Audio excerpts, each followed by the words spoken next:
because this assignment that you gave me to take the heat off the word witch and to restore the word witch to its beauty and its majesty and its splendor, and to remove all fear and ignorance from the word witch. That was part of my divine assignment. So this message is about why it's important to use the word witch. Like, witch? Really? People hate witches. They use the word witch as a slur, as a derogatory term. Why would I want to call myself a witch? So for years, I called myself something other than a witch. Perhaps you can relate. Perhaps this message is resonating with your very soul. I called myself intuitive advisor, even psychic. Even the word psychic, as much as charge as it has for Christians, even the word psychic doesn't have as much charge as witch. I called myself, angelic messenger, a messenger, a channel, all of these other things. And while all those things are true, I am an intuitive advisor. I am a channel. I am an angelic messenger. I was using those terms to avoid using the word witch.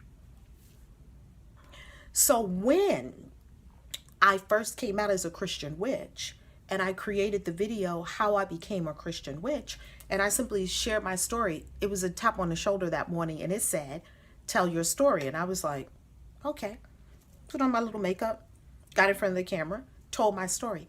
As I was telling my story of the inner turmoil I was experiencing, because there was a witch on one side and a Christian on the other, and they seemed to be at loggerheads. They seemed to be at war and conflict, and I had not found a way to appease them both, honor them both, because I was in deep judgment that you can't have both. So I got to either choose the witch. If I choose that, nobody ain't going to like me no more, including all my friends and family who are Christians. And I sure can't fit in the Christian box no more. So that's going to be a no.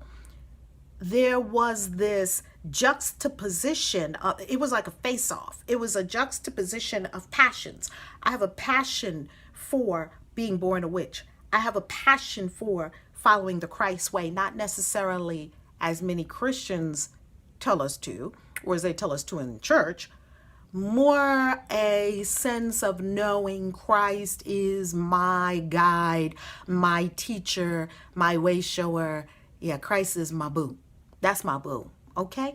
So, and not even the man Christ, Jesus. I will say Christ, because Christ is what I aspire to. This is the highest aspiration of my soul, Christ. So there's a deep connection for me to Christ. Like, that's what I resonate with. Christ, deep connection, right? Like, it feeds my soul. I can just think of Christ and it feeds my soul. I don't even have to read a book. I read the Bible, I don't have to. And the witch lives in my bones. The witch is who I am. I was born a witch, okay? So Christ told me, you don't have to throw out Christ just because you remember you're a witch. And when he said that, I was like, well, dang, that makes so much sense. I don't have to throw out Jesus just because I remembered I was a witch. If I did, I would be laboring under the mental constructs other people had laid upon my soul. And I refuse to do that. And I would offer that you don't do it either. See, none of the thoughts that you actually think are really your thoughts. They're laid upon your soul. They're mental constructs. They're made up by other people. You don't need them. And if you don't want them, let them, just drop them by the wayside. When I got that tap on the shoulder that morning and said, tell your story, I woke up that morning. I said, okay, well, I'm going to tell my story. I get in front of the camera. I start talking about what I was feeling and what was going on for me. And lo and behold, the word Christian witch fell out of my mouth. And I kept talking because I was just whipped up in spirit. I was telling my story. I was, not trying to edit, not trying to make it sound good, not trying to do anything other than tell my story like I knew the inner wisdom had spoken to me to say. When I finished the video, I almost didn't upload it, y'all. I was so nervous. After the video, I was like, Christian witch. It's like you look around. Who said that? Who said that? Because it's almost like that thing didn't come out of my mouth. Who said that? I would have never said that. I would have never made that up. And I was like, oh man, I ain't uploading this video. I ain't doing it. But some unction in me wouldn't let me not upload it. Some remembrance in my soul that I had promised to serve all humanity was bigger than a little human self. Like, what is that? Christian witch? The yabbits, those little voices in the head, the yabbits that are never true. Something in me, let's call it the heart, let's call it love, was stronger than a little hamina, and I uploaded the video. Before I could even think about it, released it to the universe. After uploading the video, releasing it, the feedback that came back was, the Christians were like, rah, rah, rah, rah, rah, rah, rah. Some of the comments I let sink too deep. Some of the comments, I just flicked them off because they were just not me. Some of the comments I really sat with, but here were my favorite comments. My favorite comments were the ones from people just like me who said, Val, I feel you. I've been sneaking a tarot deck around in a brown paper bag because if my Christian family knew, they wouldn't have it. Val, I know what you're talking about because I have a tarot deck wrapped in newspaper. Val, I know what you're talking about because I have been hiding these crystals because none of the people around me understand crystal healing.